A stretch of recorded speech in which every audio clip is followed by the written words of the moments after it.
오늘 우리가 다 함께 나눌 말씀은 로마서 1장 18절부터 23절 말씀입니다. 본문을 교독하겠습니다.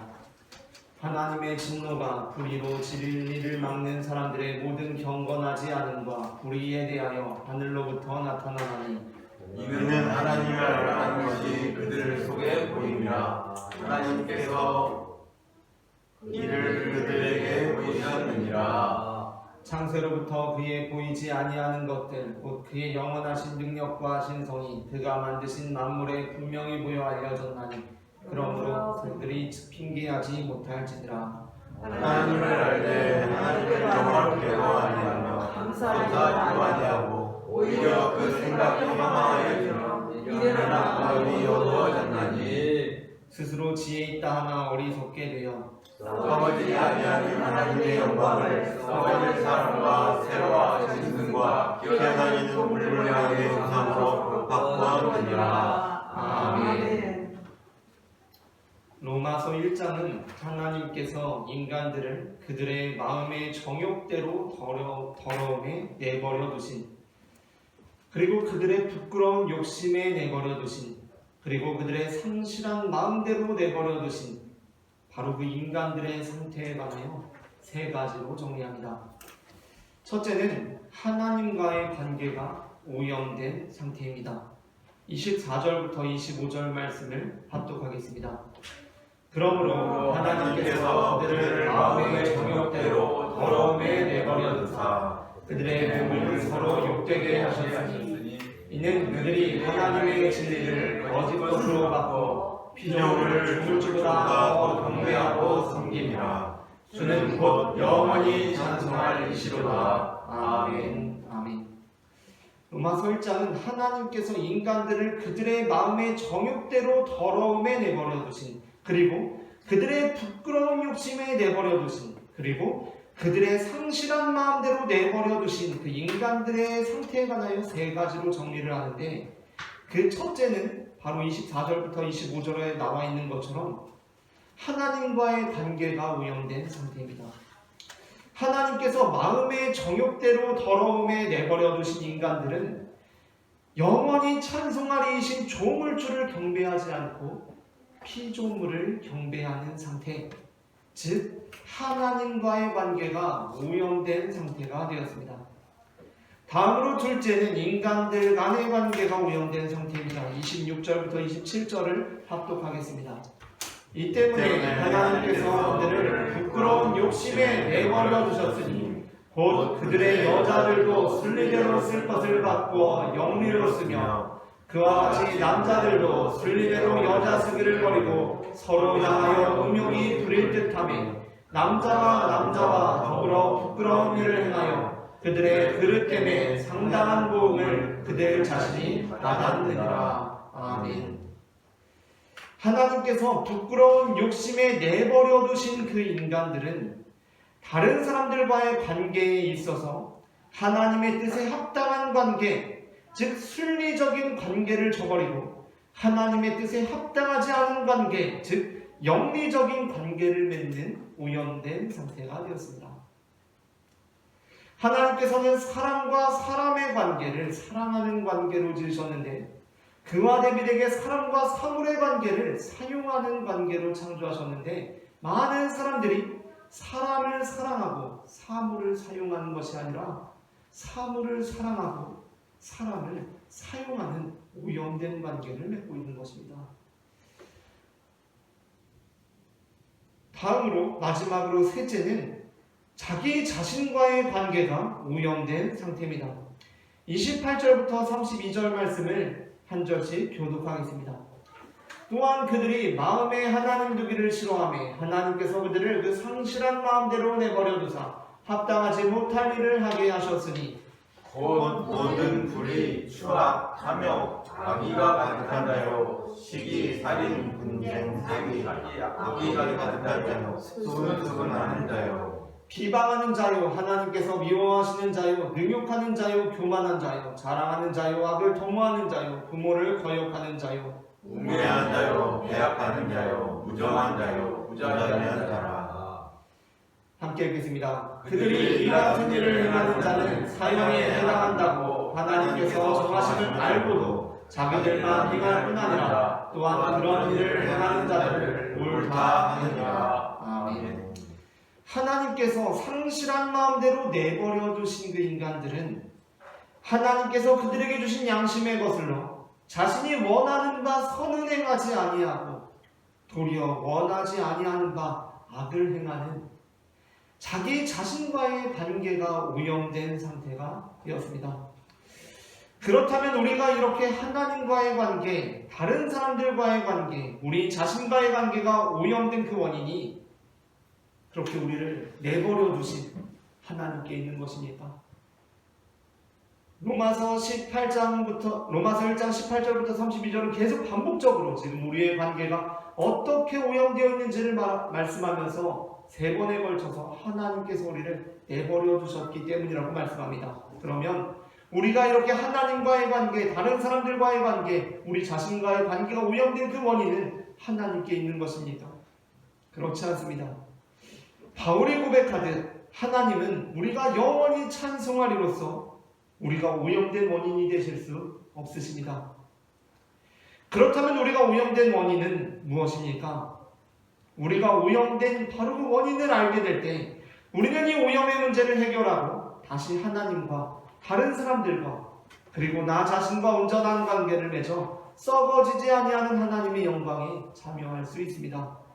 오늘 우리는 썩어지지 아니하는 하나님의 영광이라는 제목의 설교를 나눕니다. 설교를 제가 선차하면 흡차하는 식으로 2번 읽어보겠습니다. 썩어지지 아니하는 하나님의 영광, 썩어지지 아니하는 하나님의 영광, 썩어지지 아니하는 하나님의 영광, 썩어지지 아니하는 하나님의 영광. 전해지는 말씀을 통하여서 우리가 왜 현재의 오염된 상태에 이르게 되었는지를 알게 되고 그 오염의 문제를 해결하여 썩어지지 아니하는 하나님의 영광에 다시 참여하는 성도가 되기를 바랍니다.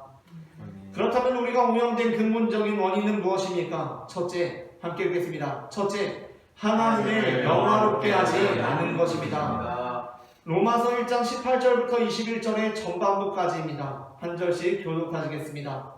하나님의 진노가 불의로 진리를 막는 사람들의 모든 경건하지 않음과 불의에 대하여 하늘로부터 나타나나니 이는 하나님을 알만한 것이 그들 중에 보임이라. 하나님께서 이를 그들에게 보이셨느니라. 창세로부터 그의 보이지 아니하는 것들 곧 그의 영원하신 능력과 신성이 그가 만드신 만물에 분명히 보여 알려졌나니 그러므로 그들이 핑계하지 못할지니라. 하나님을 알되 하나님을 영화롭게도 아니하며. 아멘. 로마서 1장 21절의 전반부는 하나님께서 우리를 내버려 두신 이유가 하나님을 영화롭게 하지 않았기 때문이라고 말씀합니다. 누가복음 15장 11절부터 32절에는 여전히 생존해 계신 아버지에게 유산을 요구하여 그것을 가지고 아버지를 떠나 허랑방탕하게 그 재산을 낭비한 둘째 아들에 관한 말씀이 기록되어 있습니다. 그곳에서 둘째 아들은 아버지께서 그 아들로 하여금 그렇게 하도록 내버려 두심으로 그렇게 아버지의 재산을 다 낭비하는 길로 나아가게 됩니다. 그러니까 둘째 아들이 왜 그렇게 허랑방탕한 삶으로 나아가게 됐느냐라고 물었을 때 우리는 한 가지 원인으로 이것을 말할 수 있다는 것입니다. 그 아버지가 그렇게 허용했기 때문이라고 말할 수 있다는 것입니다. 그렇지 않습니까? 둘째 아들이 제 유산을 주십시오 했을 때 아버지께서 땡 했으면 그렇게 허랑방탕하게 생활할 일이 없습니다. 그런데 아버지께서 그것을 허용하셨기 때문에 둘째 아들은 아버지께서 그 아들로 하여금 그렇게 하도록 내버려 두심으로 그렇게 아버지의 재산을 다 낭비하는 길로 나아가게 됩니다. 그렇다면 둘째 아들의 허랑방탕한 생활의 원인이 아버지께 있는 것입니까? 그렇지 않습니다. 우리는 그 둘째 아들의 허랑방탕한 생활의 원인은 아버지께 두어서는 안 됩니다. 지금도 그렇겠지만 당시 유대 사회 문화에서 아버지가 아들에게 유산을 물려주는 경우는 아버지가 자신의 죽음이 가까이 왔음을 스스로 알고 유산을 직접 미리 물려주거나 아니면 아버지가 미처 유산을 물려주지 못하고 갑작스럽게 돌아가신 후에 상속법의 절차에 따라서 진행되는 것이었습니다. 여전히 아버지가 생존해 계시는데 유산을 미리 달라고 하는 것은 말도 안 되는 일, 그 동네에서 돌에 맞을 일이었습니다.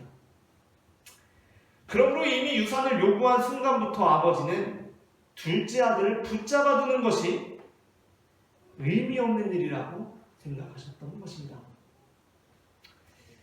춘추전국 시대에 홍길동 선생님과 제자들이 아침 식사를 마치고 산책을 하고 있었습니다. 그러다가 산책로에서 이렇게 홍길동 선생님하고 제자들이 산책을 하는데 저기 산책로를 등지고 소변을 보고 있는 한 젊은이를 보게 된 것입니다.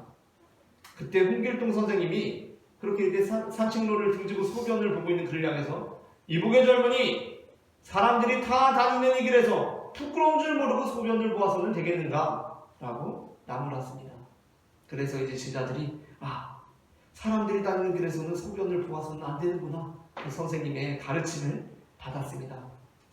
그런데 조금 더 걷다 보니까 이번에는 산책로 중앙에서 이렇게 걸어가고 있는 홍길동 선생님과 제자들을 마주보고 떡하니 서서 소변을 보고 있는 한 젊은이를 만나게 되었습니다. 제자들은 그것을 보고는 이제 내심 아이고 이제 저 젊은이도 선생님께 야단을 맞겠구나 라고 생각했습니다. 그런데 어쩐 일인지 선생님은 그에게 아무 말도 하지 않고 오히려 고개를 살짝 돌리면서 그를 지나쳤습니다. 의아했던 제자들이 선생님께 여쭈었습니다. 아니 선생님, 왜 처음 만난 그 젊은이만 나무라시고 두 번째 만난 젊은이에게는 아무 말도 하지 않고 지나가신 것입니까? 왜 그는 나무라지 않으신 것입니까? 저희 생각에는 두 번째 만난 젊은이를 선생님께서 처음 만난 젊은이보다 더 크게 야단치실 것으로 생각했습니다. 라고 말했습니다. 그러자 선생님은 제자들에게 이렇게 대답하셨습니다.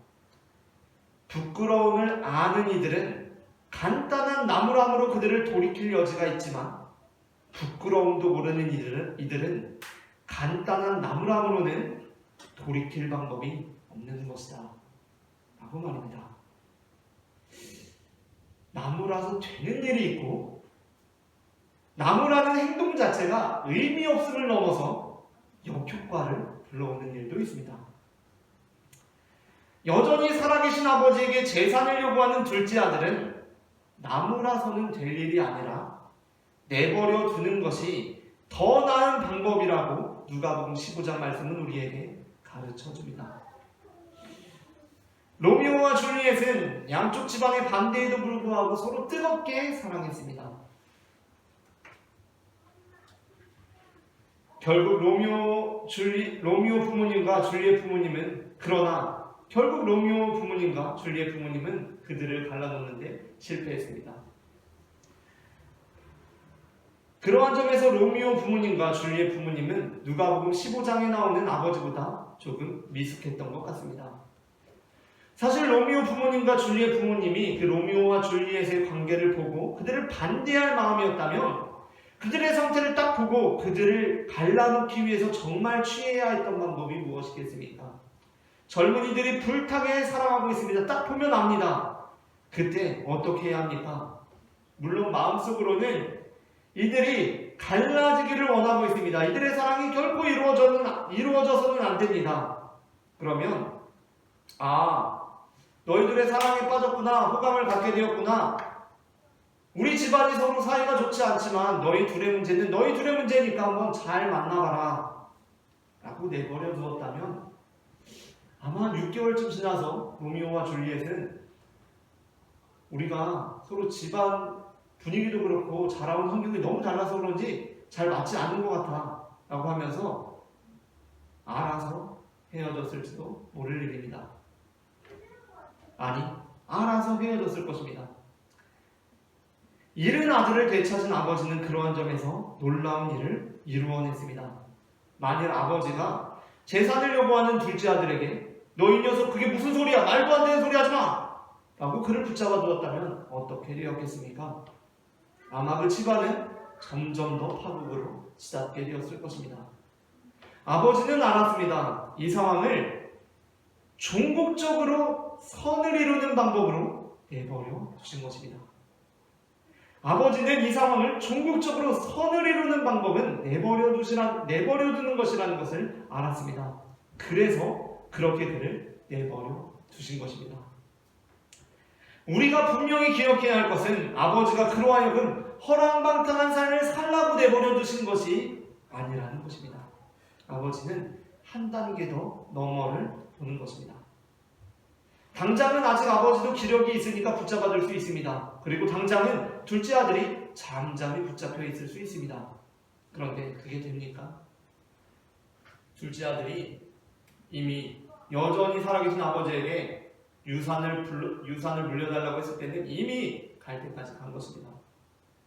그냥 간단히 나무라서 될 일이 아닌 것입니다.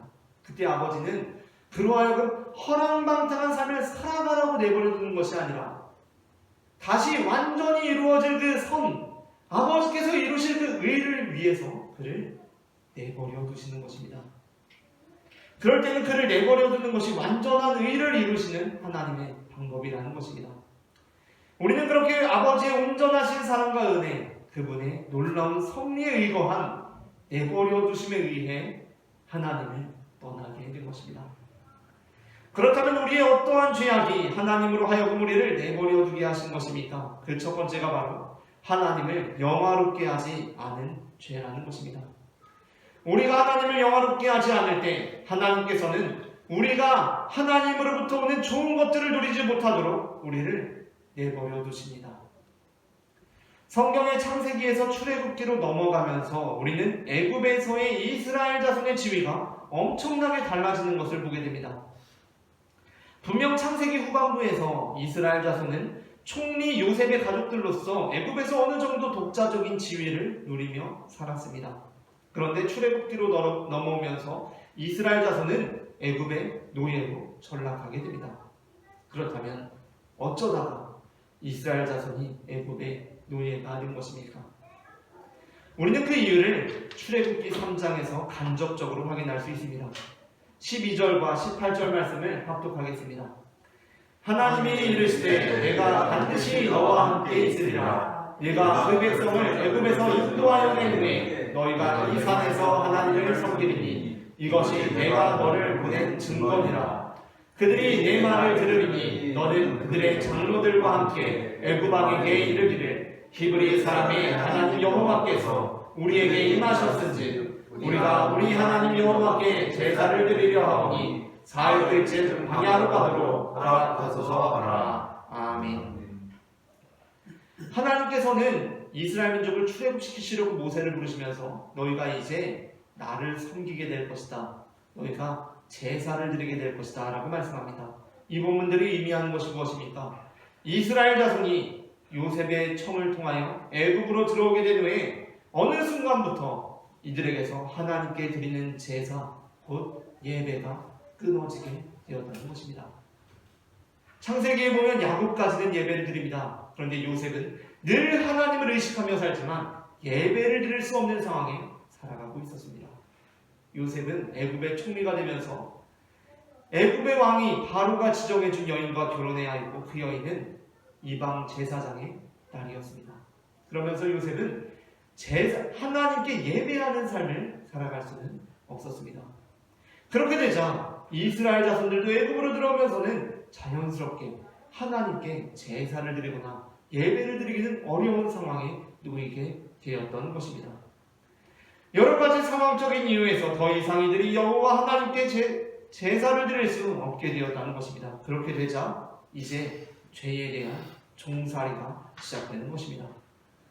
그러므로 우리가 다시 썩어지지 아니하는 하나님의 영광에 참여하기 위해 우리는 우리의 예배를 회복해야 합니다.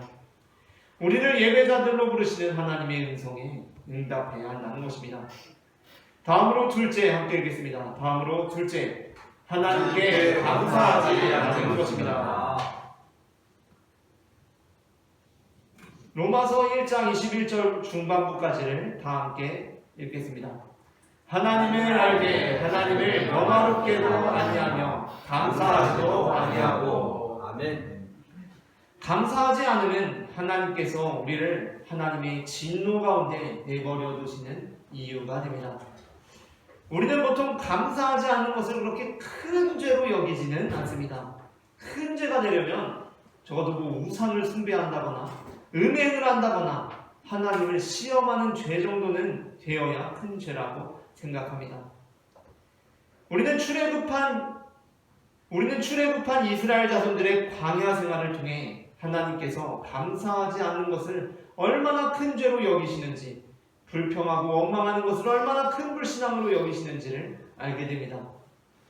이스라엘 민족의 광야에서 하나님의 진노 아래 놓이게 된 이유가 무엇입니까? 적지 않은 경우가 바로 불평하고 원망했기 때문이었습니다. 그들에게 주어진 것에 감사하지 않았기 때문이었습니다.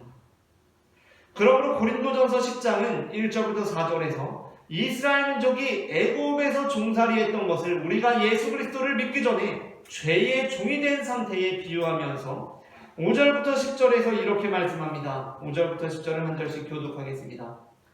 그러나 그들의 다수를 하나님이 기뻐하지 아니하셨으므로 그들이 광야에서 멸망을 받았느니라. 이러한 일은 우리의 본공이 되어 우리로 하여금 그들이 악을 즐겨한 것 같이 즐겨하는 자들이 하려 함이니 그들 가운데 어떤 사람들과 같이 너희는 우상 숭배하는 자가 되지 말라. 기록된 바 백성이 앉아서 먹고 마시며 일어나서 뛰논다 함과 같으니라. 그들 중에 어떤 사람이 운행하다가 하루에 2만 3천 명이 죽었나니 우리는 그들과 같이 운행하지 말자. 그들 가운데 어떤 사람들이 주를 시험하다가 뱀에게 멸망하였나니 우리는 그들과 같이 시험하지 말자. 그들 가운데 어떤 사람들이 원망하다가 멸망시키는 자에게 멸망하였나니 너희는 그들과 같이 원망하지 말라. 아멘. 우리는 감사하지 않은 것, 즉 원망하고 불평하는 것은 큰 죄가 아니라고 생각하는데, 아니 살면서 좀 원망하고 불평할 수도 있지, 안 그러면 화병 걸려서 어떻게 삽니까? 라고 하는데 성경은 그것이 우상 숭배, 음행, 하나님을 시험하는 것과 같은 큰 죄라고 말씀합니다. 우리는 좋지 않은 일이 있을 때, 짜증날 때, 스트레스 받을 때 좀 원망하고 불평해야 마음이 해소도 되고 정신 건강에 좋을 것이라고 생각합니다. 물론 그것을 문제가 되지 않는 방식으로 알맞게 처리할 때 그러한 행동들도 긍정적으로 작용할 여지가 있다고도 합니다. 그러나 성경이 우리에게 가르쳐주는 원망과 불평에 대한 가장 기본적인 입장은, 원망과 불평은 하면 할수록 우리의 마음의 원망과 불평이 해소되는 방향으로 나아가는 것이 아니라 하면 할수록 증폭되게 한다는 것입니다. 그렇게 하면 할수록 우리와 하나님의 관계를 갈라놓는다는 것입니다. 그러므로 성경은 우리에게 마음속에 있는 짜증과 스트레스, 원망과 불평의 요소들을 곧바로 원망과 불평을 함으로 해소하려고 하지 말고, 그렇게 해서 해소된다고 착각하지 말고 그 모든 것을 감사함으로 받아 거룩한 성도의 삶으로 승화하는 삶을 살라고 말씀합니다. 데살로니가전서 5장 16절부터 18절 말씀을 함께 읽겠습니다. 항상 기뻐하라. 쉬지 말고 기도하라. 범사에 감사하라. 이것이 그리스도 예수 안에서 너희를 향하신 하나님의 뜻이니라. 아멘. 우리가 감사할 때 오염되었던 하나님과 우리의 관계가 회복됩니다. 우리가 감사할 때 오염되었던 다른 사람들과 우리의 관계가 회복됩니다. 우리가 감사할 때 오염되었던 나 자신과의 관계가 회복되는 것입니다. 마지막으로 셋째, 우리가 오염된 그 원인은 무엇인가 다 함께 읽겠습니다. 셋째, 하나님에 관하여 생각하지 않는 것입니다. 로마서 1장 21절 전체를 함께 읽겠습니다.